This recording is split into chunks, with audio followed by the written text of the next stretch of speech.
إلى حضرة النبي المصطفى رسول الله صلى الله عليه وسلم وعلى آله وأصحابه أجمعين ولجميع المسلمين والمسلمات والمؤمنين والمؤمنات.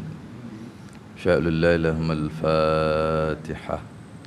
أعوذ بالله من الشيطان الرجيم. بسم الله الرحمن الرحيم. الحمد لله رب العالمين الرحمن الرحيم مالك يوم الدين إياك نعبد وإياك نستعين اهدنا الصراط المستقيم صراط الذين أنعمت عليهم غير المغضوب عليهم ولا الضالين.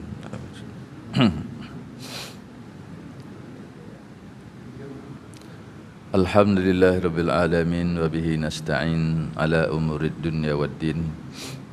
الصلاة والسلام على رسولنا وحبيبنا وشفيعنا وذخرنا ومولانا وسيدنا محمد وعلى آله وأصحابه أجمعين. اللهم رب اشرح لي صدري ويسر لي أمري واحلل عقدة من لساني يفقه قولي. سبحانك لا علم لنا إلا ما علمتنا إنك أنت العليم الحكيم. ربنا افتح بيننا وبين قومنا بالحق وأنت خير الفاتحين. اللهم ارزقنا فهم النبيين وحفظ المرسلين وإلهام الملائكة المقربين برحمتك يا أرحم الراحمين. ولا حول ولا قوة إلا بالله العلي العظيم. اللهم اهدنا الصراط المستقيم واهد يا رب يا هادي يا هادي يا هادي. اهدنا صراط الذين أنعمت عليهم غير المغضوب عليهم ولا الضالين. Amin. Tuan-tuan dan puan-puan yang dikasihi dan dirahmati Allah sekalian, alhamdulillah. Marilah kita mengucap syukur kehadrat Allah Subhanahu wa taala yang mengizinkan kita terus dapat melaksanakan kewajipan puasa dalam bulan Ramadan ini dan juga dapat melakukan ibadah yang lain. Bulan Ramadan merupakan bulan yang banyak kelebihan, yang mana Nabi sallallahu alaihi wasallam pernah bersabda dalam sebuah hadis, dinyatakan pada satu masa pada akhir bulan Sya'ban, Rasulullah sallallahu alaihi wasallam berkata, ya ayuhan nas, wahai manusia, qad azallakum syahrun azim, sungguhnya akan datang kepadamu bulan yang agung. Syahrun mubarakun, bulan yang diberkati. Selalu kita sebut Ramadan al-Mubarak. Syahrun mubarakun fihi lailatun khairum min alfi syahr. Padanya, pada bulan Ramadan ini ada satu malam yang lebih baik daripada 1000 bulan, yang kita tahu namanya malam Al-Qadar, yang masyhur kita tahu sampainya malam Al-Qadar ni khususnya di 10 malam yang akhir. Hari ini dah 14, tak berapa lama lagi lah. Dan Nabi SAW mengatakan pula, ja'alallahu siyamahu faridatan wa qiyama laylihi tatawwu'an. Diwajibkan pada waktu siang, Allah wajibkan kita puasa, dan malamnya disunatkan kita melakukan ibadah, khususnya salat sunat. Lebih khusus lagi salat sunat tarawih yang kita buat tiap-tiap malam. Wa man adda man taqarraba fihi bi khaslatin minal khairi kana kaman adda faridatan fima siwahu. Orang yang melakukan ibadah fardu, Allah Ta'ala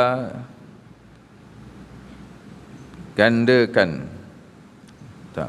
Orang yang melakukan suatu kebaikan, kebajikan yang tidak fardu, mana yang sunat, maka digandakan pahalanya seperti ibadat yang fardu. Wa man adda fihi faridatan kana kaman adda 70 faridatan fima siwahu. Siapa yang buat amal yang fardu digandakan jadi 70. Amal sunat ganda pahala fardu, yang fardu ganda jadi 70 kali ganda. Ini bulan Ramadan khusus, luar Ramadan habis tak ada. Wa huwa syahrus sabru, was sabru thawabuhul jannah. Bulan Ramadan juga adalah bulan menguji kesabaran kita. Dan orang yang sabar itu balasannya ialah syurga. Sama ada sabar menahan lapar dahaga, letih, dan lebih hebat lagi sebenarnya sabar kita untuk meninggalkan apa yang dilarang oleh Allah. Nah, sabar itu ada 3 macam. Satu, sabar daripada bencana. Yang kedua, sabar melaksanakan perintah Allah. Dan yang ketiga, sabar meninggalkan larangan Allah. Ramai orang boleh sabar ditimpa bencana. Walaupun dia tak semayang, tetapi dia sabar bila rumah kena banjir tenggelam. Dia kata kita sabarlah, ini takdir Tuhan. Kerana dia masih ada iman. Walaupun dia tak semayang, dia tak mengamuk. Ada juga orang yang sabar lebih tinggi dapat melaksanakan perintah Allah. Namun ramai kita lihat, boleh jadi masuk kita jugalah. Perintah boleh buat, larangan tu banyak yang payah kita nak tinggal. Dah tahu mengumpat dosa besar, tapi berapa ramai di kalangan kita yang hari ini telah pun zero ngumpat. Ada yang zero ngumpat dah, tak nak ngumpat orang dah. Sila angkat tangan. Tengok, tak ada. Semua orang ngumpat lagi.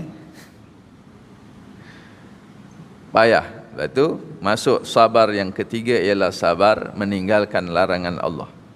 Maksiat, dosa. Itu lebih berat lagi. Ternyata orang yang mampu melaksanakan perintah Allah masih kurang mampu untuk meninggalkan larangan Allah. Dan orang yang benar-benar kuat sabarnya, itu sehingga mampu meninggalkan segala larangan Allah. Dan juga disambung dalam hadis tadi, wa syahrul muwasat, bulan kasih sayang, bulan Ramadan. Wa syahrun yuzadu fihi rizqu, dan bulan di mana Allah menggandakan rezeki, bulan Ramadan. Tuan-tuan dan puan-puan yang dirahmati Allah sekalian, hari ini kita berada pada hari yang ke-14. Besok 15, lusa 16, kemudian ada 17 Ramadan, kita panggil hari apa? Malam Nuzul Quran. Pada minggu lepas saya dah sentuh mana satu yang betul sebenarnya Allah Ta'ala akan turunkan Quran ini pada malam Nuzul Quran atau pada malam Al-Qadar. Allah berfirman, inna anzalnahu fi lailatul qadr, ataupun inna anzalnahu fi lailatul mubarakah, malam yang diberkati. Malam yang diberkati itu malam apa? Malam Al-Qadar. Malam Al-Qadar Allah turunkan Quran. Malam Nuzul Quran itu apa? Malam turun Quran juga. Jadi yang mana betul? Dua-dua betul. Ingat lagi minggu lepas, ya? Malam Al-Qadar itu Allah turunkan Al-Quran secara sekaligus dari Lauh Mahfuz ke langit dunia. Dan malam 17 Ramadan itu adalah malam pertama Nabi sallallahu alaihi wasallam menerima wahyu daripada Allah melalui malaikat Jibril. Itu malam 17 Ramadan. Jadi dua-dua tu betul lah. Dan dengan sebab itulah bulan Ramadan itu dipanggil bulan Al-Quran. Allah berfirman, syahrul Ramadan alladzi unzila fihi al-Quran. Allah turunkan Quran pada bulan Ramadan. Tuan-tuan yang dirahmati Allah sekalian, untuk apa Allah turunkan Quran? Di dalam ayat itu Allah sebut hudal linnas. Quran itu adalah petunjuk kepada manusia. Wa bayyinatin minal huda wal furqan. Dalam awal surah Al-Baqarah Allah menyebut alif lam mim zalikal kitab. Inilah kitab, ini Al-Quran. Sambungnya apa? Alif lam mim zalikal kitabu la raiba fi. Lagi? Hudal lil muttaqin. Semua orang hafal tu.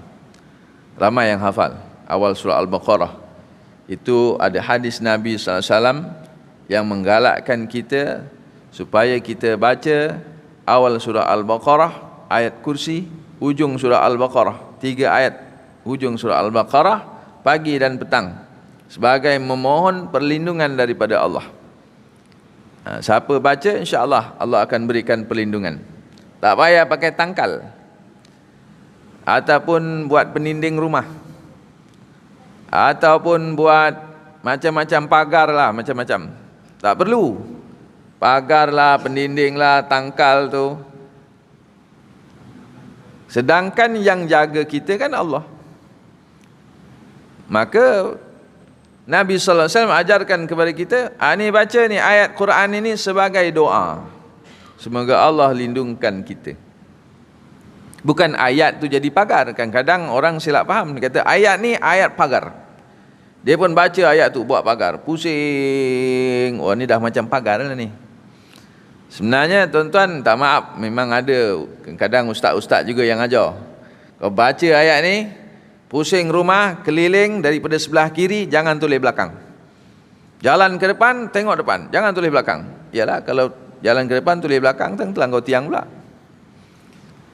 Ada syarat itu, syarat ni. Sebenarnya kalau nak buat macam tu pun silakan, tapi jangan sampai kita salah faham seolah-olah bahawa ayat itulah yang memagar rumah kita. Bukan.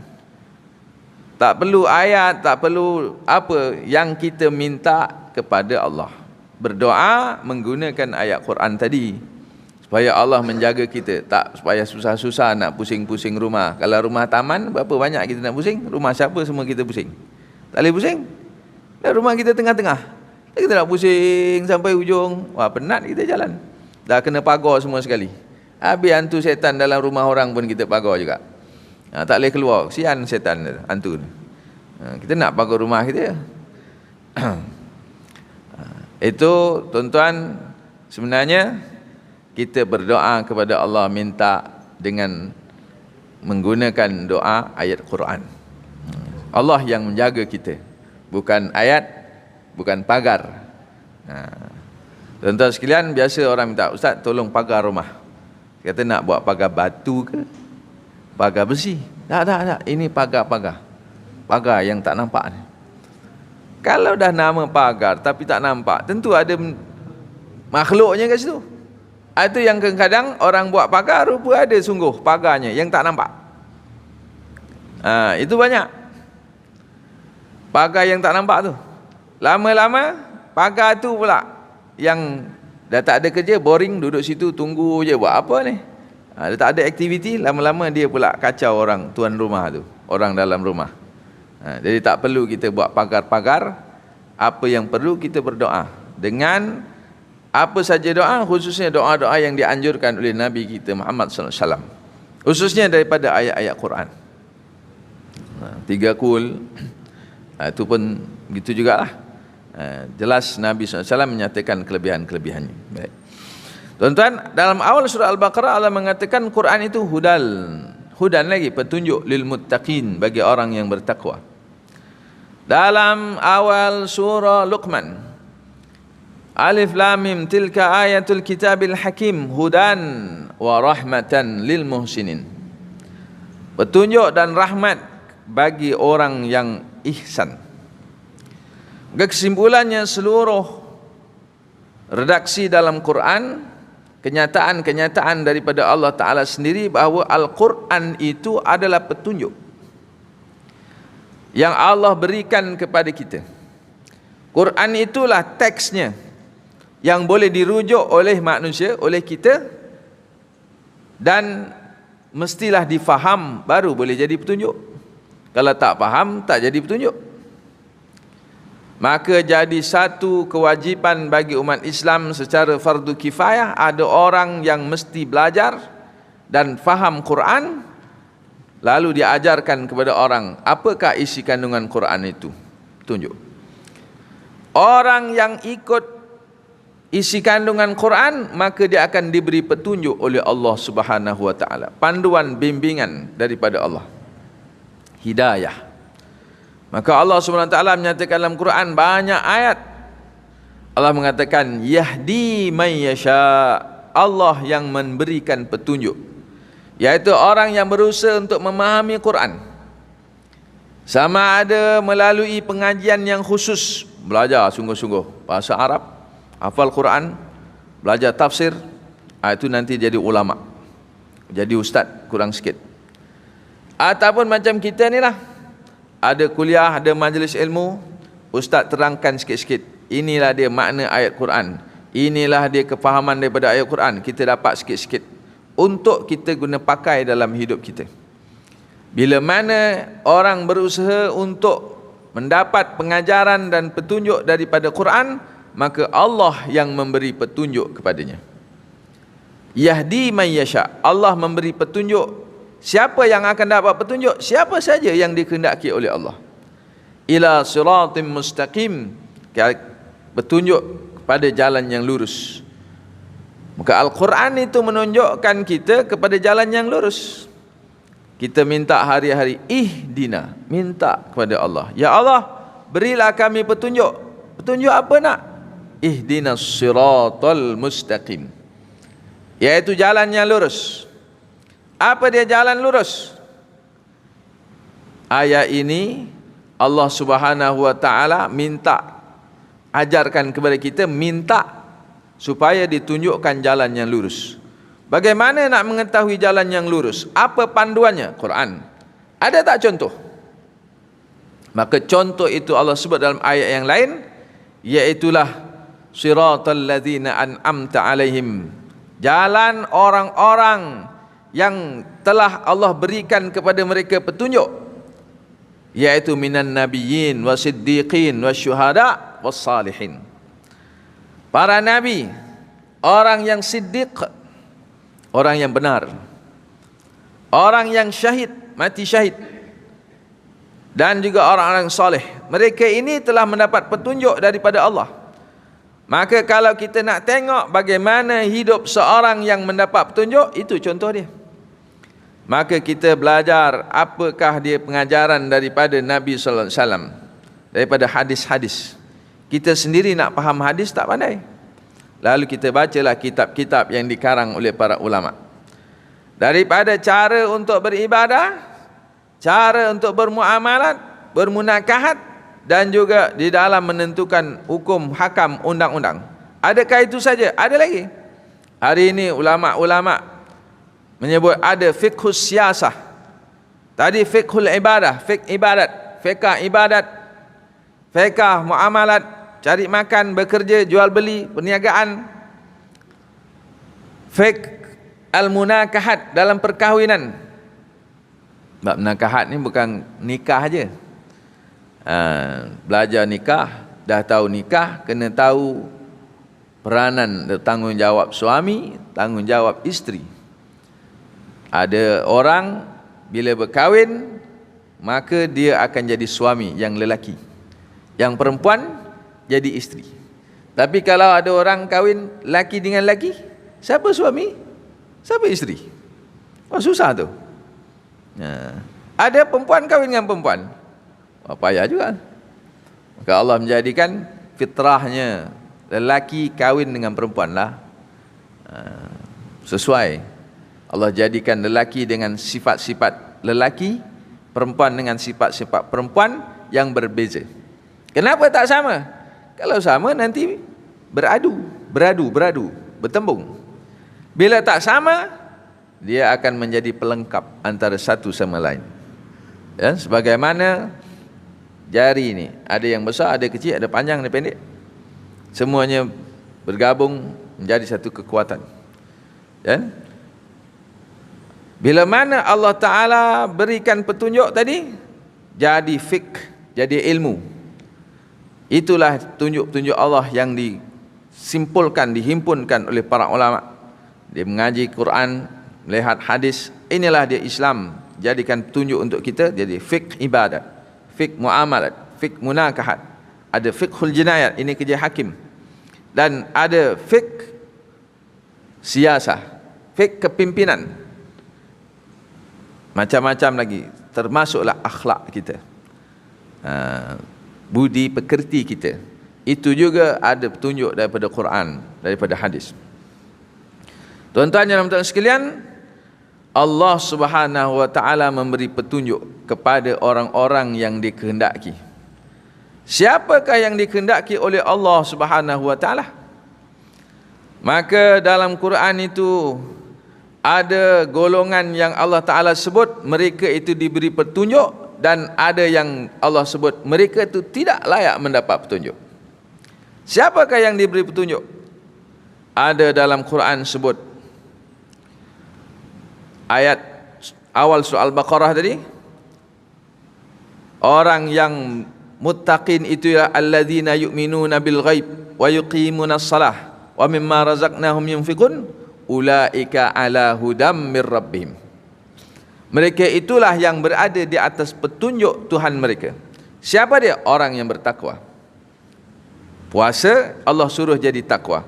Bermakna puasa melatih kita, mendidik kita supaya terus berada di atas petunjuk hidayah Allah. Dalam ayat itu Allah menyebut 3 sifat orang yang bertakwa. Ini selalu sebut ustaz-ustaz selalu syarah ni, ulang-ulang balik. Yang pertama apa? Beriman kepada yang gaib. Mana iman? Iman kepada Allah, hari akhirat, malaikat, kitab, rasul. Lagi satu, qada dan qadar. Beriman, yakin dengan ketentuan Allah. Yakin bermakna apabila ditentukan apa-apa saja kepadanya, dia terima, redha. Dan orang yang lebih yakin lagi daripada itu, belum jumpa, dia dah sedia menerima apa saja yang Allah nak tentukan kepada aku akan redha. Sebab itu akhirnya mereka ini disebut oleh Allah la khaufun alaihim walahum yahzanun. Orang yang benar-benar yakin dengan qada dan qadar Allah akhirnya menjadi orang yang sangat bahagia. Kerana apa? La khaufun, tidak ada rasa takut, tidak ada rasa bimbang, tidak ada gundah gelana, tidak ada rasa kecewa, tidak ada penyesalan, kerana yakin semuanya ini adalah ketentuan daripada Allah Subhanahu wa taala. Walaupun berhadapan dengan banyak masalah, tapi dia tahu ini masalah Allah yang bagi sebagai satu ujian. Bila mana dikurniakan ujian oleh Allah, maka kita mesti sabar. Maka orang yang sabar itu juga akan mendapat petunjuk daripada Allah Subhanahu wa taala. Sebagaimana Allah Taala nyatakan di dalam Al-Quran, wala nabluwannakum bisyai'in minal khawfi wal ju' wa naqsin minal amwali wal anfusi wath thamarat wa basyyiris sabirin alladzina idza asabathum musibatun qalu inna lillahi wa inna ilaihi raji'un ulaika alaihim salawatum min rabbihim wa rahmah wa ulaika humul muhtadun. Apabila diuji oleh Allah, Allah menguji kita dengan macam-macam cara. Wala nabluwannakum bisyai'in minal khauf, kadang-kadang diuji dengan rasa takut. Rasa takut. Tu hari kita takut dengan virus. Sekarang dah tak berapa takut. Tak takut ke tak berapa takut dah? Tak takut. Takut lagi tak? Dah tak payah takut-takut lah tuan-tuan. Virus dah balik kampung lah. Tinggal sikit-sikit je dengan tinggal cucu-cucu dia je. Tapi kalau kena mau meninggal juga. Nasib lah siapa nak kena. Tak, itu perasaan kita. Sekarang ni kan nampak kita dah rasa tak berapa takut. Kalau dulu awal-awal bau sesema sikit je dah, jangan-jangan COVID. Batuk sikit, tekak kering je, alamak kena COVID ke? Betul tak dulu? Awal-awal dulu, mula-mula PKP. Bila mula-mula kenal COVID, demam sikit je dah takut. Wah ni COVID ke belum ni? Sekarang dah tak takut dah. Tak takut Apa nak takut? Virus kecil bukan nampak pun. Bukan macam harimau. Kalau besar macam harimau tu patutlah kita takut. Ya tak? Tu masing-masing lah, nak takut ke tak nak takut, pulang lah. Masing-masing keyakinan sendiri. Tapi kita harus berjaga-jagalah. Jangan sampai kena. Kalau dah kena, nasib baik sesema je sikit-sikit demam-demam. Nasib tak baik, boleh membawa maut. Lagi apa ujian Allah? Wal ju', lapar. Lapar kerana tak ada makanan, satu. Yang kedua, lapar kerana tak boleh makan. Kasih mulut sakit, lapar. Wa naqsi minal amwal, miskin, susah. Wassamarat, tak ada makanan. Maka ujian-ujian itu semua memerlukan kesabaran. Kita menghadapinya dengan sabar. Maka Allah kata, sampaikan berita gembira kepada orang yang sabar. Siapa dia orang sabar? Tuan-tuan sabar tak? Sabar? Agak-agak. Kena uji dulu baru nak tahu sabar tak sabar. Nanti balik tengok selipar hilang, macam sabar? Selipar baru beli tadi kedai, mahal pula tu, RM5.50, hilang pula. Baliklah nak cari mana selipar yang sama. Ada selipar yang sama tapi dah buruk, padan dia tinggal yang buruk, dia ambil akunya yang baru. Macam kita masa tu, senang hati ke susah hati? Marah ke tak marah? Marah. Oh, hilang selipar dah marah, belum hilang kereta. Itu nak Allah Ta'ala nak uji sabar, kan? Sejauh mana kesabaran kita. Kalau kita sabar, kita kata apa? Inna lillah, kita ini semua milik Allah, daripada Allah, selipar Allah bagi. Wa inna ilaihi raji'un, kepada Allah selipar kembali. Oh, makna Allah itu seliparnya dah dikembalikan oleh Allah. Kembali ke mana? Entah ke mana tak tahu. Orang ambil. Siapa yang gerakkan orang tu ambil? Allah Ta'ala juga.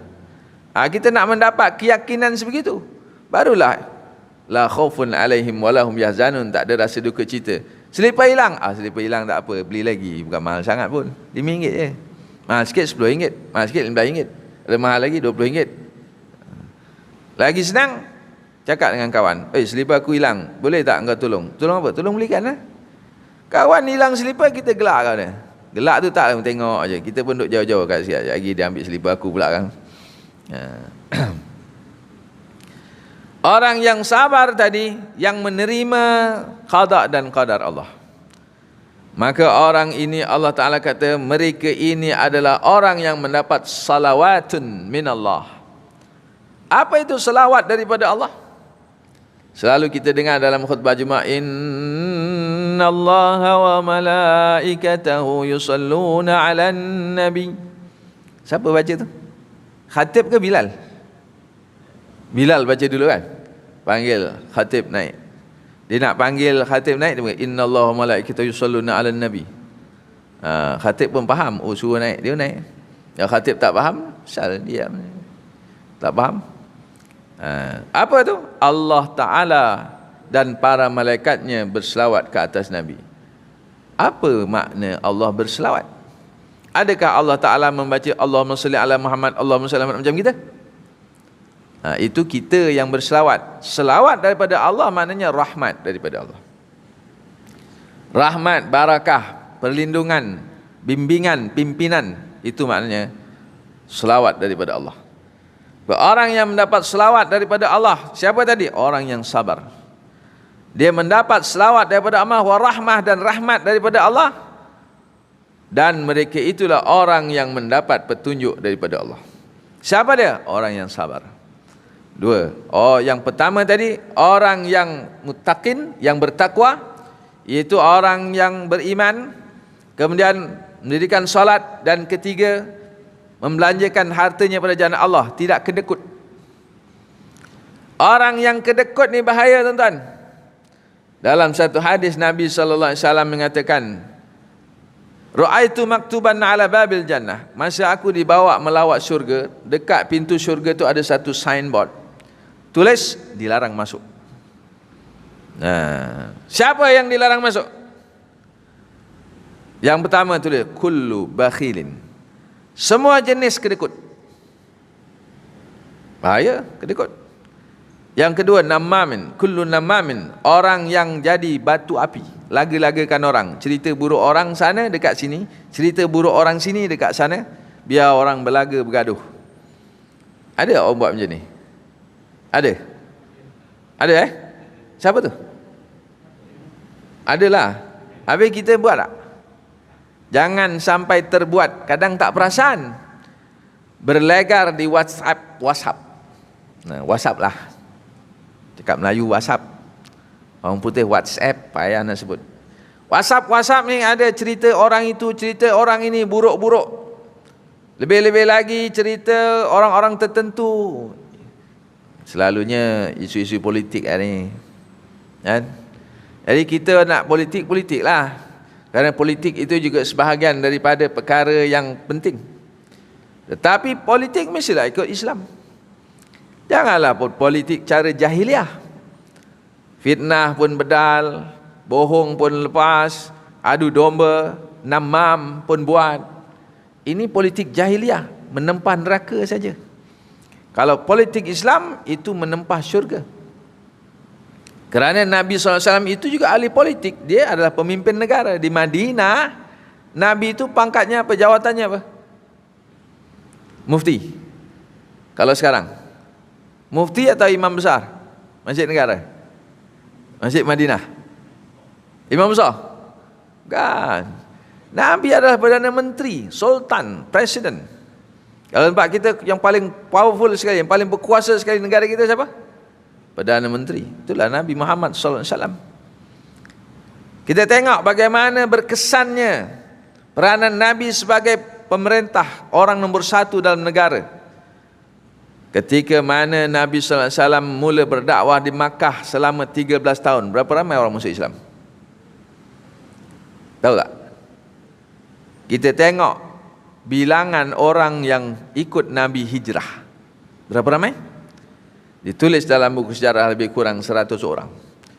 13 tahun 100 orang lebih kurang.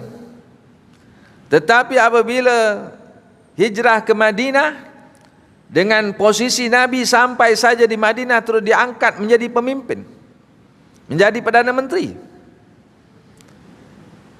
Dalam masa 10 tahun, berapa ramai masuk Islam? Dalam catatan sejarah, bilangan sahabat Nabi radhiyallahu anhum semuanya itu 144,000. Bermakna kalau tolak 100, yang masuk Islam setelah Nabi ke Madinah, berapa? 143,900 orang. Campur 100 orang, cukuplah 144,000. Tengok perbezaan. 13 tahun 100 orang, 10 tahun 144,000. Berapa dia punya lipat? Berapa ganda? Itu penting Islam memerintah. Islam punya kuasa.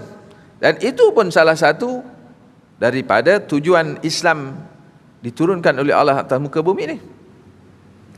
Kerana tanpa kuasa, ajaran Islam tak dapat dilaksanakan sepenuhnya. Kita tengok dalam negara kita, siapa yang ada kuasa untuk menentukan sistem ekonomi kita, sama ada nak pakai riba, sama ada nak kekalkan judi, siapa boleh buat? Imam boleh buat? Mufti boleh buat? Tak boleh. Mestilah pemerintah, Perdana Menteri, ketuanya. Dan semua itu melalui perkanunan undang-undang, perlembagaan yang akan dibuat, sama ada nak dibuat baru atau nak dipindah melalui Dewan Rakyat, ahli parlimen, ahli Dewan Negara, ahli Dewan Rakyat, parlimen, ahli Dewan Negara, Dewan Rakyat. Dia kena faham tuan-tuan, mereka yang bertanggungjawab. Selagi mana mereka tidak mengubah dasar negara kita ikut Islam, maka tak boleh. Dulu tak ada perbankan Islam, maka dia buat Akta Bank Islam, perbankan Islam. Itu siapa yang buat? Parlimen. Maknanya politik. Politik yang berperanan. Kita tengok ada negeri yang mengharamkan judi. Judi memang dah haram, tapi tempat kita dilesenkan. Maksudnya haramkan, tak ada lesen. Itu siapa buat? Mufti atau imam besar? Menteri besar. Dan juga ahli-ahli dalam negeri. Itu yang pentingnya, politik. Menentukan pelaksanaan Islam atau tidak melaksanakan Islam. Siapa yang nak beri garis panduan pelaksanaan sukan mengikut syariah, sukan patuh syariah? Siapa nak buat? Imam boleh buat? Mufti boleh buat? Bidang kuasa mufti buat fatwa untuk orang Islam saja, bahagian Islam bawah kerajaan negeri. Sukan kerajaan pusat. Sebab itu penting kuasa politik orang Islam kena faham dan menguasai politik dan melaksanakan politik secara Islam. Yang kita orang bawah ni pun sama. Kalau kita salah kempen jadi namam, masuk neraka. Sama juga yang ketiga, tadi yang tak boleh masuk syurga, ada 3 situ. Satu, pertama tadi apa? Bakhil, kedekut. Haji Bakhil bin Haji Kedekut. Itu semua orang berpotensi dan semua orang boleh tak berpotensi. Yang kedua, orang yang jadi batu api, cerita buruk orang sana sini bagi orang bergaduh. Dan yang ketiga, kullu aqin, anak yang derhaka kepada ibu dan bapa, itu masuk neraka, tak keluar-keluar. Jadi tuan-tuan yang dirahmati sekalian, itu yang kedua, orang yang mendapat petunjuk, itu orang yang sabar. Dan yang ketiga, ada disebut fa'asa ulaika ayyakunu minal muhtadin. Mereka itu orang yang ada harapan mudah-mudahan mendapat petunjuk. Siapa tu? Itu ayat bermula innama ya'muru masajidallahi man amana billahi wal yaumil akhir, seterusnya. Iaitulah orang yang mengimarahkan masjid, yang memakmurkan masjid macam tuan-tuan ni lah, hari-hari datang masjid. Fa'asa ulaika ayyakunu minal muhtadin, orang yang selalu memakmurkan rumah Allah akan mendapat petunjuk daripada Allah Subhanahu wa taala. Tuan-tuan, ada masa kita rasa nak terkencing, nak terberak, singgah masjid, singgah surau. Lepas tu masuk masjid tak? Tak La ilaha illallah. Orang kata kurang ajak. Delotok orang ni. Sebab apa? Datang rumah orang, tak jumpa tuan rumah, berak je. Ini kan rumah Allah, ada tuan dia. Maka kita yang ahli ngaji ni, tuan-tuan, ya kita ni lah. Mudah-mudahan diberi petunjuk hidayah oleh Allah, ada kekuatan. Lepas berak, bayang 2 rakaat tahiyatul masjid. Dan sebab apa? Ini rumah Allah. Datang rumah Allah, datang masjid, singgah kencing aja. Ingat ni apa, tandas awam ke apa? Sambil-sambil tu tengok kalau tandas kotor, kalau boleh kita tolong siram-siram, gosok-gosok sikit, bersih-bersihkanlah. Ya, kalau masuk free tak bayar. Lepas tu kita pun kadang-kadang ada tambah kotor lagi. Kita komplain yang kotor. Lepas tu kita pun sama juga. Kalau dah kotor, kita tolonglah bersihkan. Ini dia kata, masjid ni tandas kotor, surau tandas kotor. Ini noja ni mana noja? Noja juga ada cari. Dan kerja noja ni kena bersihkan. Tapi tuan-tuan, ini selalu saya sebutlah, kesian noja ni, orang yang didiskriminasi, dipergunakan. Kenapa? Kerjanya berat tapi elon sikit. Berapa elon aja? Noja dengan imam mana besar elon? Imam lah. Sedangkan imam kerjanya ringannya. Semayang berapa minit? 10 minit. Satu hari 5 kali, 50 minit. Kali sebulan 50 kali 3, 1500 minit. Berapa jam? 1500 bagi 60, cepat. Kalkulator tak ada. Jam mana tak? Kita kira lah.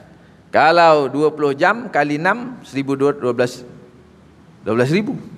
Ini 1,500, 1,200. Tak sampai berapa jam? Sebulan kerjanya. Sekejap je, 5 minit satu hari. Kali 5, kali 10, 50 minit. 10 minit kali 50 minit.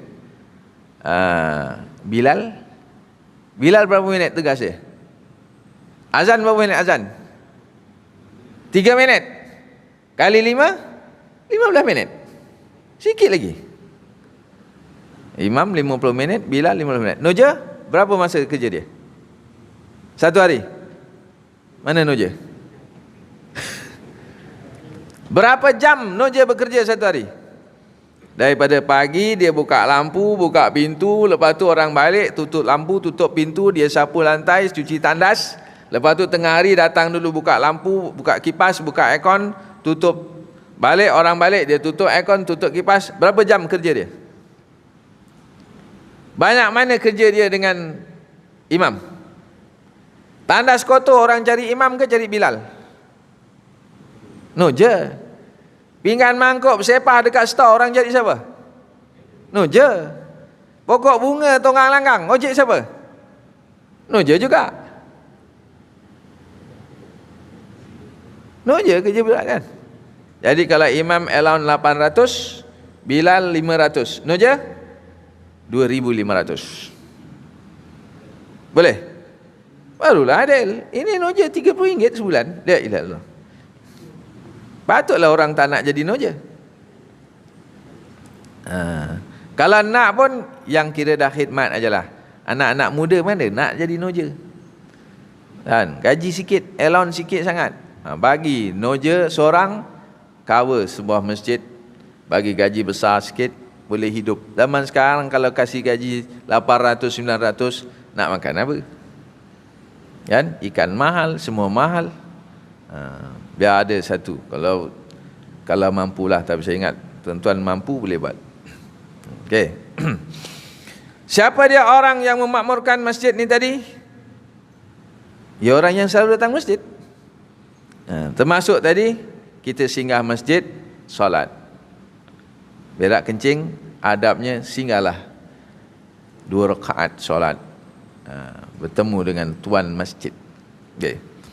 Orang yang mendapat petunjuk ni tadi siapa? Yang ketiga, orang yang memakmurkan rumah Allah. Ada satu hadis Nabi SAW menyatakan, ada 7 golongan yang Allah beri naungan di hari kiamat besok.